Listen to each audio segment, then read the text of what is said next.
That time I met a wizard that put a love spell on me.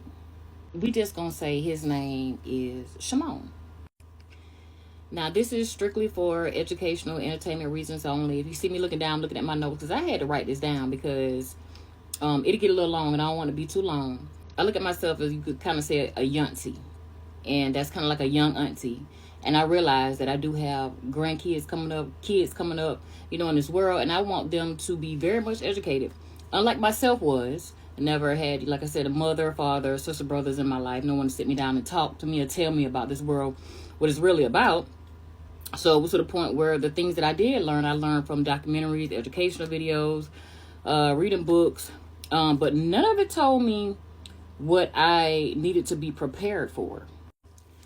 This experience told me to be very careful and tread lightly and put boundaries in places. I'm laughing because I can't believe that I was so dumb, but it was an experience, and hey, it is what it is. So I met this guy, okay, and I thought he was the one. I thought he was bae. I thought I was going to get married. I was like, mine. Like, that's really how it was. So we talked on the phone day and night. Felt like I was in high school all over again. I'm talking about the way that we conversated was like high schoolers. It was like I was conversating with myself in a male version, I was like, oh my God, I done met my person. This is who it is, I thought. So like, month passed or whatever, things still going good, still great conversation. 2 months passed, still great conversation, everything Gucci or whatever. And then, he invited me over to his crib. And so I was like, well, everything's going good. Okay, yeah, sure, go over there. So, went to his house. I was shy at first. Don't get me wrong, because how you on the phone. Yeah, but, in person, maybe a little, but it was still the same, though. We still had fun. Everything was cool. Everything was great. We had fun. We laughed. We talked. Everything was good. He was saying all the right words. When I say all the right words, all the right words. He had done bad the girl, didn't even know it. But anyway, like, I was like, we finna get married. Like, that's how I really felt. Really had, like I said, we had a great time. After that day, when I went to go see him, I could not stop thinking about this man. I can't stop thinking about him. Like, I'm trying to figure out, why am I thinking about this man so much? Now, mind you, I have been in relationships. I have been divorced. I have been in 10-year relationships. You know what I'm saying? So it's like, I have my peace. I've, experienced what relationships about, experienced what marriage about or whatever. And it has never been to the point where the type of love that seemed like came into this person like what came into me and this person friendship, and the way that it took flight so fast, it was like something was wrong. But that was like, that was, I should have paid attention, in other words. So I'm still thinking about him, still thinking about, man, when I'm going to see him, when we going to meet up again, this and that. And about a week had passed or whatever. And it was time for us to, like, meet up again, right? I was so to the point where I was just so ready to see him again. It was just ridiculous. I never wanted to see a man this bad in my life. It just got so bad to I felt like this becoming highly flammable right here. Like, what's going on? I'm thinking about him so bad. And it got so bad to the point where, mind you, he was a bald head guy and had glasses. I'm just leave it there. But I would go to the store. Honey, I would see a bald head man with some glasses. I think it's him, and I just stopped. You know what I'm saying? And I'm just waiting for the person to, like, turn so I could, like, see their face, because I don't want to embarrass myself or whatever. And then, I'm like, oh, that's stupid. Let me just go ahead. If it is, it is. If it's not, it's not. I'll talk to him later. I go to the gas pump. I see a person with a bald head with glasses. I'm thinking it's him. Like, I'm literally thinking it's this person. It did about 5 times. On the 5th time when it came around, honey, like, I seen him I thought I saw him in Publix, honey. I'm sitting up here with this man. I'm like, oh my God, there he go again. Oh, wow. Let me go over there and speak. So I go up there and I tapped the guy on the shoulder. I said, Hey, you. This man turned around. Hey. I said, oh, my bad. I apologize. I'm sorry. So in the back of my mind, I'm like, you know, I apologize. Have a good day, sir. I know he all like, it's okay, you know. And in the back of my mind, I'm like, hold up. Something ain't right. It ain't okay with me. I'm feeling some type of way. So I just basically got myself to the point where I figured, okay, I'm obsessed with this man. Yes, that's what it is. It's nothing more. I'm obsessed with him. So I cannot wait to get rid of this him. Time came for us to meet up again. And like I said, it's funny now. This right here happened 7 years ago. Yes, 7. And I'm okay to talk about it now. Like, I couldn't talk about it then. Like, y'all know when y'all be hearing some people, you know, when they tell these stories and stuff like that, and then some people in the background, they be like, well, why they waited so long for it to come out? Honey, sometimes you gotta let that sit. You gotta let it sit. You gotta let it marinate. You gotta, you know what I'm saying, get over. You gotta get out your system. You gotta, you know what I'm saying, you gotta be okay with it, be able to talk about it, because when you talk about it, you relive it. Emotion starts coming up. You start feeling the way you was feeling in there. You know, I'm laughing now because I was like, I was so stupid. I should have seen it. That's why I'm laughing, because I'm like, bro, you ain't gonna be that stupid no more. Like, have you lost your mind? Like, what is wrong with you? Like, you are a child of God. And God was basically like, okay, this is what you want to do. Well, I'm gonna let you do it. And he did. And he was like, well, I tried to tell you. And I'm like, I had to see for myself. And I did.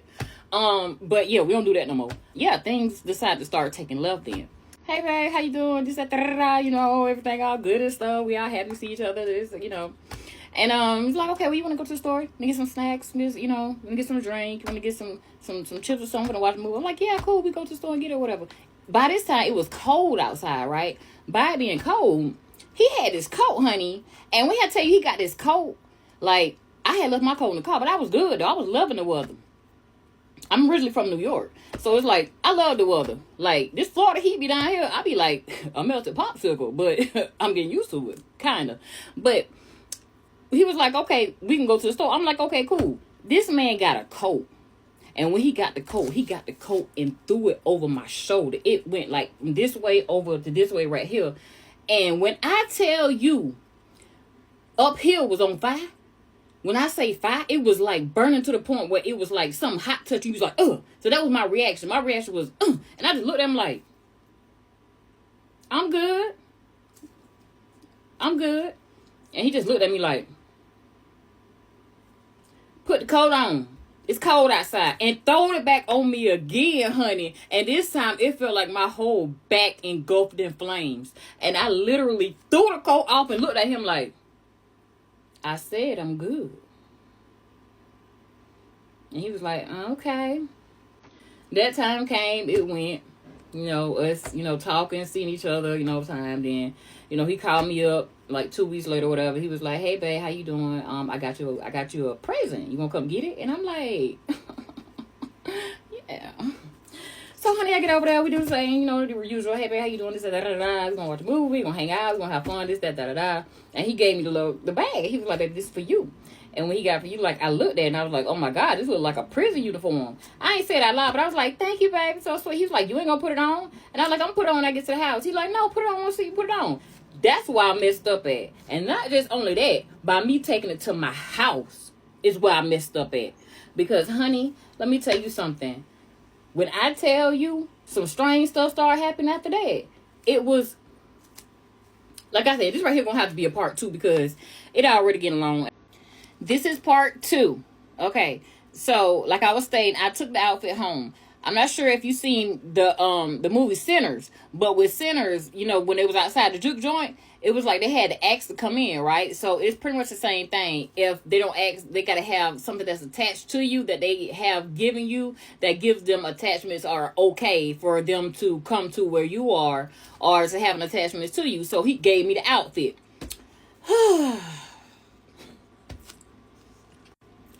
That morning, I went and did my usual. Went and take me a nice little walk. So while I'm taking me a nice little walk, I'm just, you know, on my little usual, like my nice little walk or whatever. And, you know, I'm looking over here, the houses over here, looking over here, the little dog running over there, little paper flying there, just paying attention to the surroundings, you know what I'm saying? And I hear somebody behind me. What coming up? So it's a sidewalk. So let me just scoot over here to the side. So I went ahead and scoot to the side, and I noticed, but 5 minutes not passed by. This person have not passed by me yet. So I'm like, what's going on? So I'm just still, just walking, whatever. And I just like did this way and looked out of my peripheral, and I see the person behind me. So I slowed down again. This person still did not pass by me. I'm like, hold up, what's going on? So I'm just like, let me just turn around and look. I turned around and looked. You want to tell me how come there wasn't nobody behind me? I said, I done walked myself crazy. Let me go home. So I went home, honey, got in that shower. I put my towel and my clothes in there because I already know when I come from that walk, I'm going to be sweating everywhere. And the only thing I need to do is do a backflip in that tub because it's going to be needed.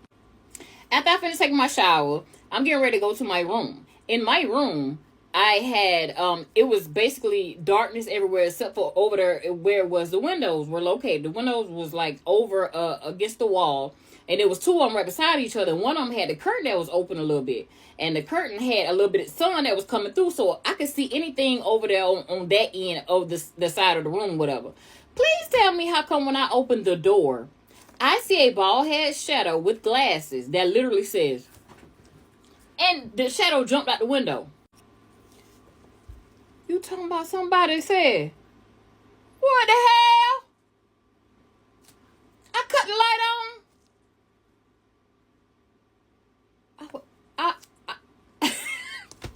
I was like, I'm tripping. Wait a minute. What is it? So I sucked it up. I'm like, I'm tripping. I'm going through it, you know what I'm saying? I'm sitting up and thinking about this guy, just, thinking I'm seeing him now, thinking I'm seeing him in the store, thinking I'm seeing him in my room. Honey, it was nothing wrong with my peripheral, my eyesight, nothing wrong with that before I met him, and it was nothing wrong then. I just wasn't putting the clues together. If you lay down flat or whatever, you lay down flat on the floor and you pull your legs up so you got an arch in like where your knee at, your leg. So that's how it was. And I had the cover where my thigh was over my legs. So, honey, I promise you, my spiritual guide literally was sitting there. And in my dream, I'm doing this.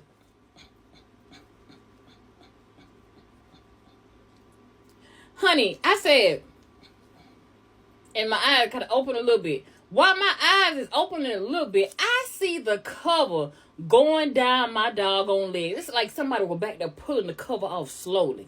And I said, I'm looking at the cover going on slowly. I said, and I look, I ain't seen the,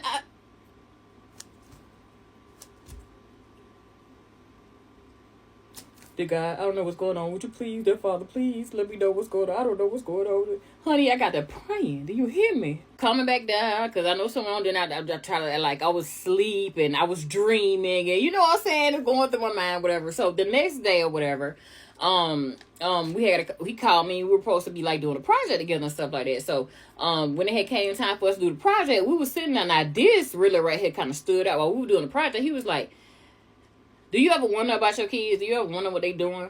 I'm like, yeah, all the time. And he like, there's a way you can tell what they're doing all the time. And I was like, how? And he was like, nah. And I was like, no, tell me, I want to know. And he's like, no, I want to take you down that road. And I was like, huh? I should have known something. When that voice went down low and he said that, I should have known something, but I ain't paid. I said, no, tell me, what up? And then it was like, something changed him out, like, nah, don't introduce her to that or whatever. Like, but he was like, it's like he made up. So he was like, think about your daughter. I said, yeah, I got it. He said, you see her face? I said, yeah. He said, you see her smile? I said, yeah. You hear her voice? I said, yeah. He said, what's she doing? I said, running behind her daughter. And he said, okay, that's what she doing. I said, okay, say less. I got the phone. Hey, what you doing? She said, I'm at work. You good? I said, oh, yeah, I'm good. I was just checking on you. All right, I'll talk to you later. And she's like, oh, okay, all right, talk to you later. Now, why he lied? Plain lied.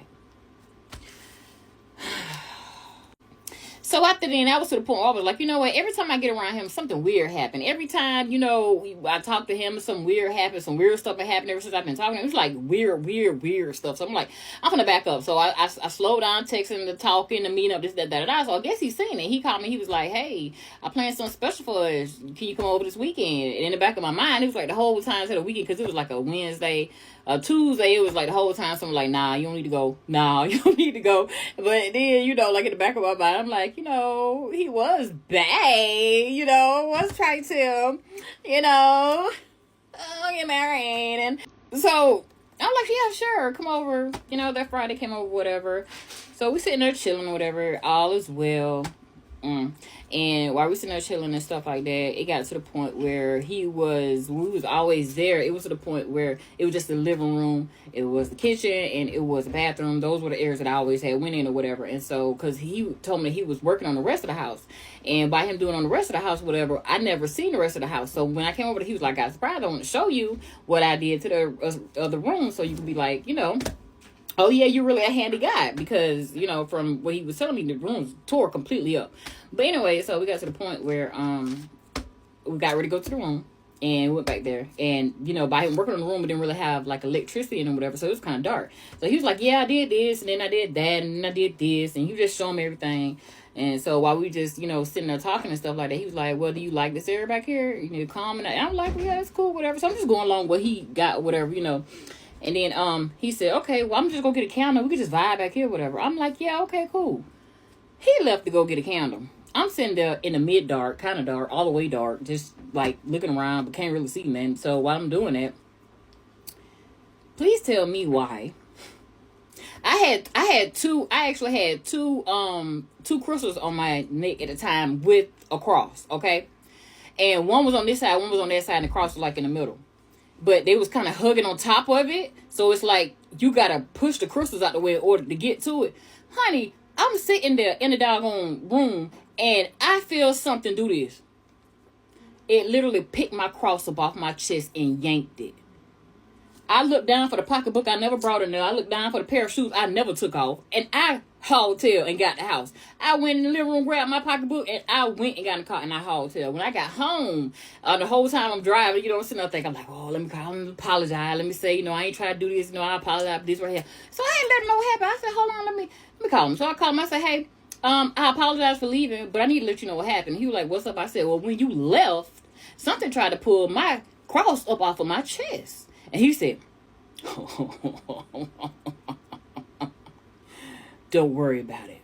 They're young. They like to play. I know you lying. Everything started adding up then. All of the pieces of the puzzle got together. And then the real crazy part, I had to do a Walmart delivery. And it ended up going right past his house. Please tell me how come I ended up passing by the house and seeing the man, the same one. And I'm telling you, he looked nothing like the person that put the love spell on me. So the love spell blinded me, made me see nothing but him everywhere that I go, and literally had me seeing him doing nothing wrong. Be careful out there. Keep your head on the swivel at all times. I love you. Take care.